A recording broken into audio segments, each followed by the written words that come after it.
set to get underway, and surely it is the most important and most anticipated bout in Olympic wrestling history.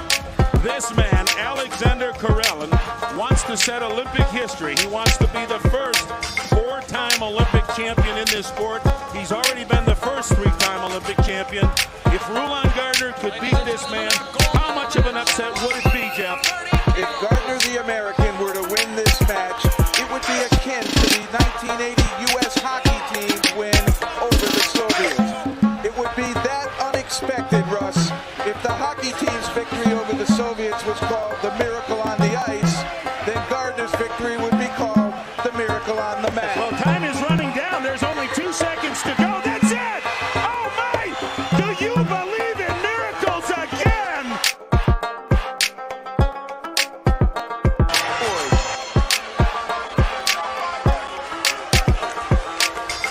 Oh, nice left hook already by Ann Wolf. Like the way that she threw that first right hand, and there's another one backing Vonda up. And I think when Vonda... Yeah, swing one of those overhand rights way over, like trying to do that. You see Vonda a little tentative, though. I think she's already tasted a little bit of the power. But how many people were scared of her and did not really fight her?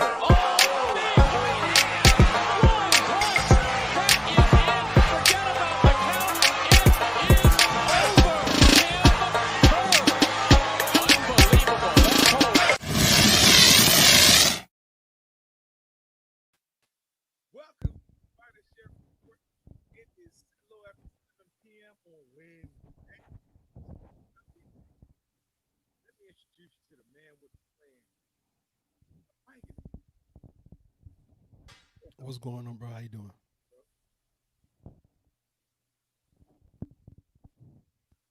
bro, can't hear you. Can you hear me?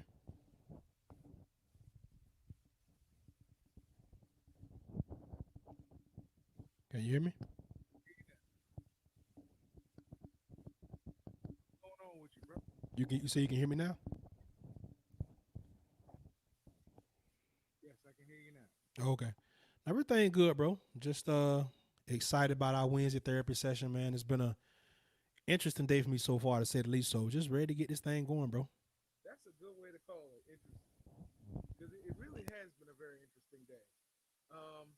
I was looking because we had somebody who liked our page from England. And I was trying to find her because I told her I was going to give her a shout out. Because the fact that she liked our page, and I think it's the first person that I've seen from the UK that has jumped on our page. So Oh, well, please find out. We definitely got to give him a shout out, man. definitely, I'm gonna look for in my contacts, and we will definitely give her a shout out because that's pretty cool right there. That's pretty cool. Man, it's been for y'all who haven't been catching the beatdown at 11 p.m. every Monday, Tuesday, and Thursday. Y'all been missing a lot because we really get in depth on a lot of stuff. We're bringing one of the topics we usually discuss on the beatdown. We're bringing it to the show today.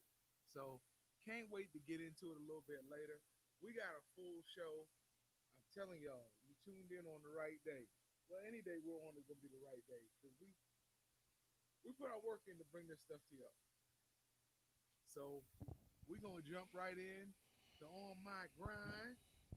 Hey, what we talking about this week or today? The top ranked show from last night. Bro, I'm going to yield to you on this one before I throw my 2.5 cents in. Yeah. I thought, Bob Ammer's doing a good job, and I've said this, I've emphasized this before. They're doing a good job of getting showcase fights for their guys. Low risk, well, what we thought was low risk until yesterday, high reward. Get my guys out there, put them in position to look good, and then sell the product. Well, last night they definitely dropped the ball on that. We saw two of their prospects. One got a decision that shouldn't have happened. People were really talking about that on social media. And then the other prospect getting blasted. I mean, got dropped twice. I think they had him, I think the closest scorecard was 96-92, I think. or 98, 92 was two cars, and I think one had a 96, 94. Either way, man, look, that was a tough fight, but it was a bad night for their prospects. So, other than that, though, I thought it was pretty cool. The heavyweight fight between Perez and Torres. Perez won. He was the better of the two average heavyweights. And, he's a Florida guy, so we were pulling for him. But overall, I'm not disappointed. Good job of filling space for Top Rank, and they made it count. So good for them. Yeah, I was blown when the boy from Chicago lost. You had Greer. called it, based on how he was going to act. You was kind of called it. He fought a certain way. He wasn't going to have a good night. And that's what it looked like. But look, I found it. Her name is Amanda Jack. Amanda Jack from England. Shouts out to Amanda Jack. We appreciate the love. Appreciate it. Like, share, subscribe. We already like and subscribe, but tell all you people over there across the pond, man, it's a new show in town. To come holler at us. Definitely. British fighters, I love them because they either sound drunk or cocky all the time. I love it. You hear some of them like, oh, I want to just like blow his head off. And then the other ones are like, that was nothing's fault. Well, listen, please don't offend one of our people from the UK. We're an equal opportunity offensive show. We are. My goal is not to offend. I'm telling you, I've always loved to hear British boxers talk because they either sound like a British version of Leon Spinks, or they sound like they're going in to hold a board meeting before they get in the ring. So it's pretty cool. No offense, man, but hopefully, if you got offended, then my bad. But yeah, I agree with you. You called out the matchmaker last night, which was hilarious. Yeah. It was hilarious. Because has he gotten in touch with you yet? Nah, I don't think I showed up on his radar yet, but I think he's answering some questions this morning from Uncle Bob. Some questions at least, because that did not go as planned. Definitely. Listen, I know this is on my grind, and I know we're talking about the Top Rank show, but did you see the article in MMA Junkie where Dana White was talking about when they asked if Amanda Nunes goes through and retires, how he would react, and he said, "I would effing kill her." I mean, Dana's not been good with his words lately, right? He's he's taking on this persona where he just let it all rip. I mean, he's always kind of been free speaking, but he's turned up a few notches here lately. So, am I surprised that he said it? No. He better hope nothing happened to her, cause we know we're gonna start looking first. Yeah. Probably Especially since she just didn't have any words for a couple years ago, right? Right. Well, I mean, that's not anybody else. They would have been called on the carpet for that statement. I don't care if she's a fighter or not. Usually, when a man says something that aggressively against a woman, you're normally going to get called on the carpet for it, especially with the Me Too and a Half movement. The half is Terry Crews, but that's usually what would happen in that situation. Who you got quiet? Oh, Mr. Fight Hype, what's going on, brother? He said he can't hear. Is he referring to me or you, bro? I don't know. Mr. Fight Hype, is it the Badger or Brew? Which one can you not hear? Oh, now you can hear. Okay. Hey, it's all good. It's all good, Mr. Fight Hype. Glad you're tuning in, man. Yeah, that's my dude, man. That's a solid brother right there, man. Very, very. He's a Southern man like myself, unlike you carpetbaggers. Oh, okay.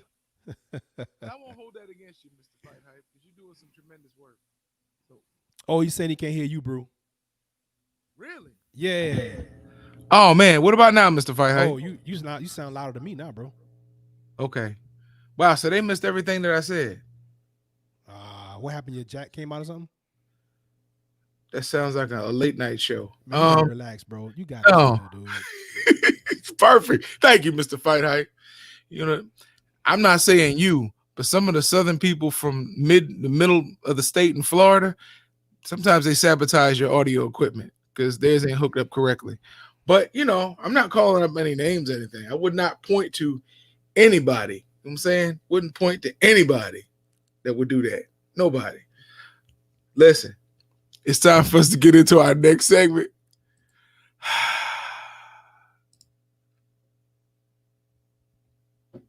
Punch, counter punch. Oh man, we talked about this last night. Yeah, you thought I was gonna let you slide with this? This nonsense. You had to Oh bring man. this back for the day, bro. I can't let you get off like that, man. Oh. You was on some BS last night, man. You know, maybe if I, drank a couple pints and a couple shots like my partner, I'd be able to argue fictitiously against certain things. But I'm trying to bring it to y'all as sober-minded as possible. Go ahead, throw your punch. I just don't understand how you come to that conclusion because PBC hasn't thrown any fights, so now they're losing ground to top rank. When we know that PBC get all the eyes on all their productions, Fox outdid ESPN and DAZN. So I mean, well, what is there to discuss? I don't understand where you get this from. One from you when you were talking about how boxing was losing because it wasn't on. But now since I talked about, your stepdad Al, now you're getting your panties in a wad. Yeah, I called him out because they need to put a product out, not a rerun from something 5 years ago. I mean, come on, dude. Really? What's next? You gonna replay, Glovegate, Fury Wilder 1? What's next? Yeah, people gonna watch that. Yeah, sadly enough, I shouldn't have used that as an example. Bad analogy. Another win for PBC. Even in your subconscious, you still know PBC is right here. No, I get it. You want to be active, but I don't think that their inactivity, especially this early, is costing them anything. Keep this in mind. There's going to be a second wave of this thing that's going to hit, right? This corona thing, right? And it's going to be ugly. So the likelihood of any of these guys gaining or losing any real traction right now is okay. Maybe PBC's planning. Maybe they already know this. They already know they probably can't do any big events this year or with a live gate. Maybe they're strategically matching. Maybe they're playing with some money here and there, trying to move things around to get some bigger fights up. But at this time, I cannot say that Top Rank has gained the ground because they're playing a couple of cards on Tuesday and Thursday. Only reason why I'm saying they gained ground is because they put on a couple of cards. Because the casual fan is looking and going, oh, okay, they're back. The hardcore fan is looking and going, okay, well, this is some talent I probably wouldn't normally see from them. Let me check and see who's on the way up. And I think one of the good things that came out of it is some of their high profile or their handpicked talent did not look so good last night. So what it's going to cause them to do is rework their matchups. I thought about this. I was like, okay, this might be a good thing in the long run. I know Uncle Bob was probably, crapping in his diaper when he was watching this, but I think honestly, in the long run, this is going to help them because they're going to have to put out a better product. They're not going to be able to just put out someone who, they want as the number one contender. They may actually have to start looking and seeing who really is the number one contender. I mean, hey, the cream always does rise to the top. Yeah, that was a rough one last night, but hey, everybody won, right? The fans won. I mean, and the prospects didn't win, but hey, it makes Rocky look good. So I was gonna say the Pillow Man didn't win. Not everybody won. Hey, and shouts out to him. And this is something that I think is kind of weird, but we're in the age where we have to do it now because most athletes don't take their lumps on the chin. Right. This kid gave a pretty good interview last night after the fight, made no excuses, gave all the credit in his world to his opponent, didn't call out anybody, and said he'd be right back. So kudos to him, I guess, for doing what adults are supposed to do. Yes. Yes. And I can't remember the dude. Plania was the guy that came in and beat him. Mm-hmm. But in the first fight, oh man, our buddy, the guy we saw here, Giovanni Santillan. Giovanni, when they offered him an interview, he should have said, "Thank you, God, you answered my prayer," and walked away. He shouldn't have said anything else because he didn't win that fight. But I digress. All right. Boom. Meanwhile, I'm going to keep quiet because I can get in a lot of trouble on this one. 846, Dave Chappelle special. I watched it for the first time today. And Dave Chappelle never resonated with us early in his career.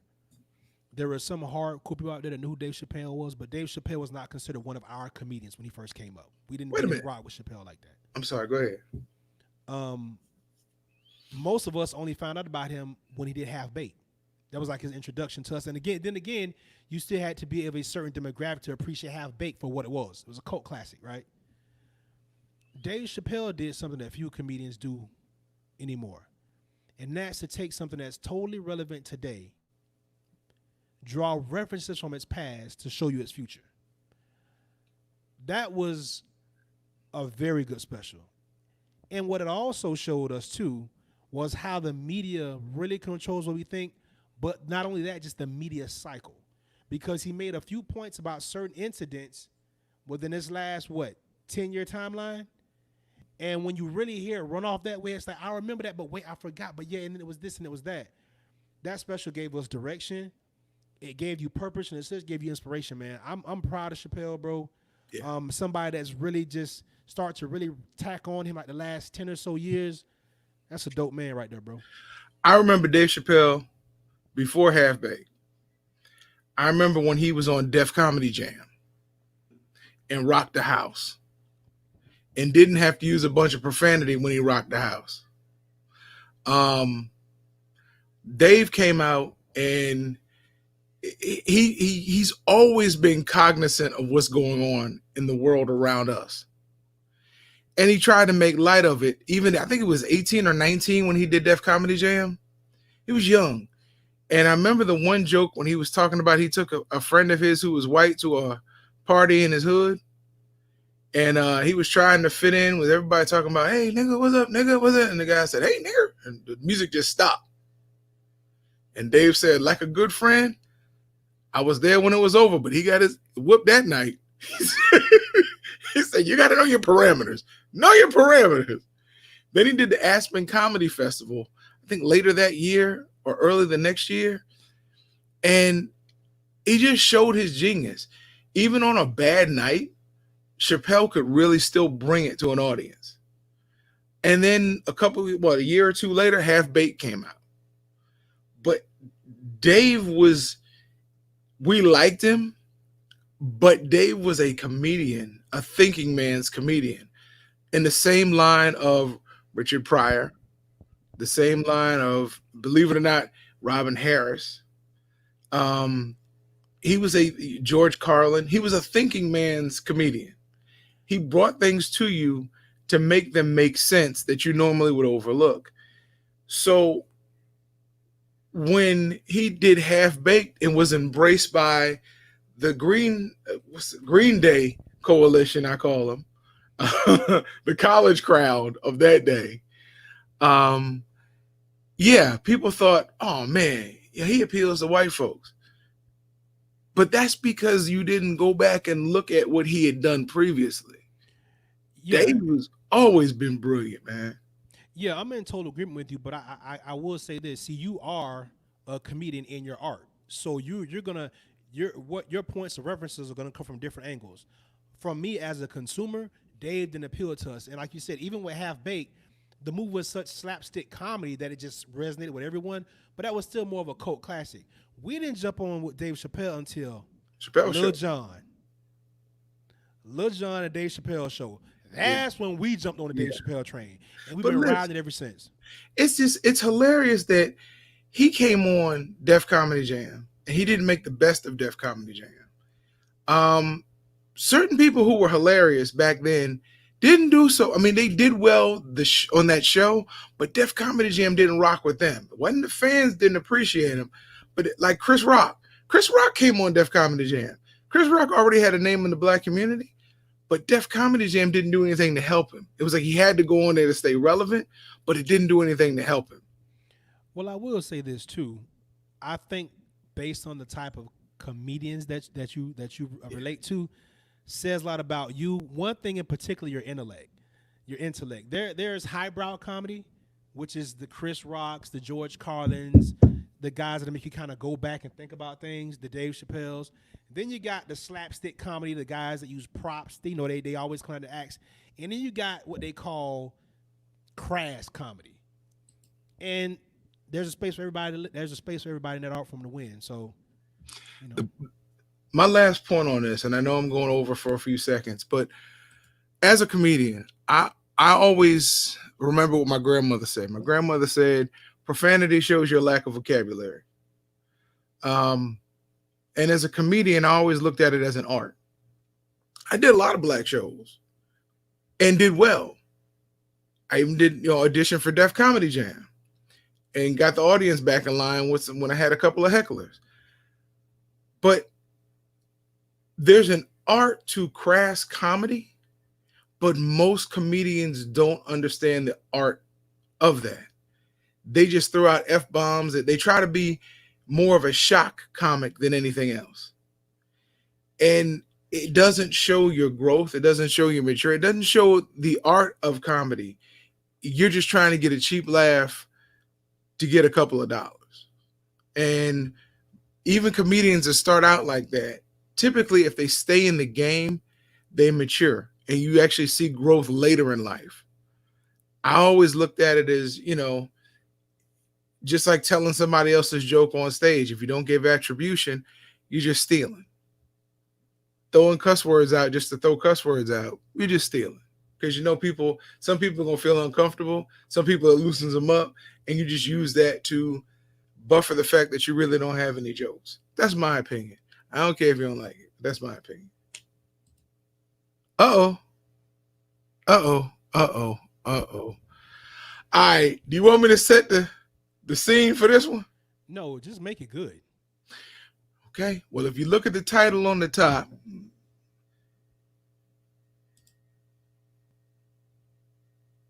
when play fighting with Bay goes wrong. Oh man. When play fighting with Bay goes wrong. You ready? Please tell me it's not a compilation, bro. No, it's not. Oh. That was And me if it is? that was me secretly hoping it was, but go ahead. I know. I should have done it too because they had one. But I think this will be good enough for you. You ready? Let's do it.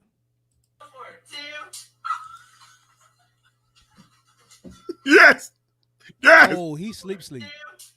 I mean, Okay. All right. So let's look at this. Let's unpack this here. What is she, a southpaw?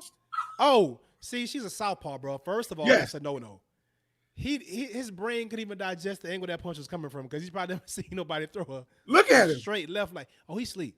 Yeah. He Yeah. is detached from his physical realm at this time. Yes. He does not know where he is, bro. I mean, look at her form. You know what though? Turn the hip into it. I mean, and you know what's up? It was funny. I think her heel came off the ground, so it kind of like a Superman punch. Yeah. But bro, she stepped all the way into that, And it was short. It was short. And she turned the hip. Watch Yeah. me do those again. She turned the hip to get maximum power and velocity.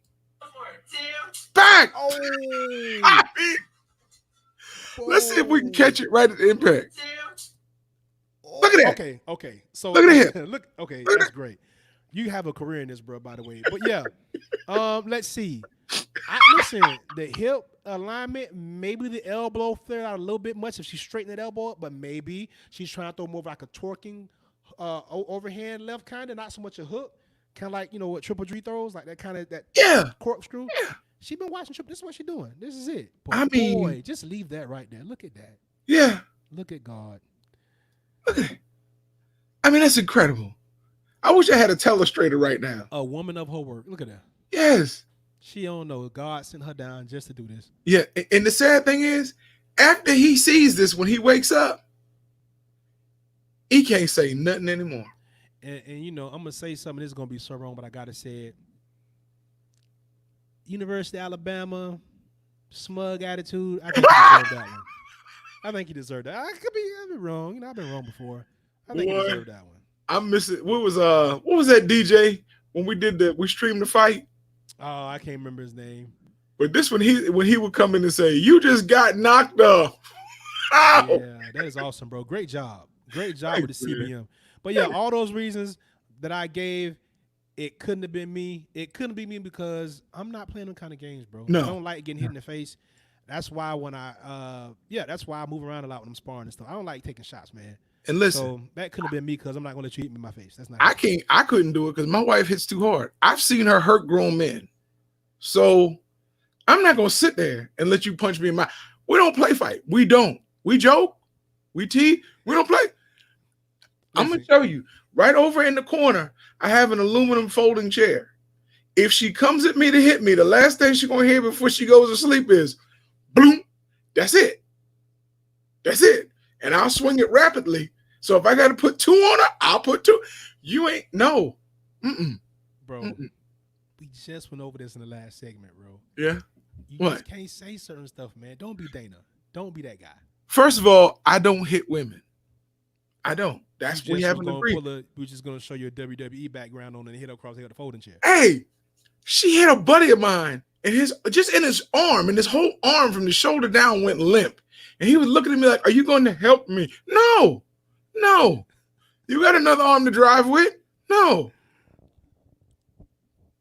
I got guys in my neighborhood, who come up to me, "Hey, how is it living with her? Because she beat me up down on the corner when we were teenagers.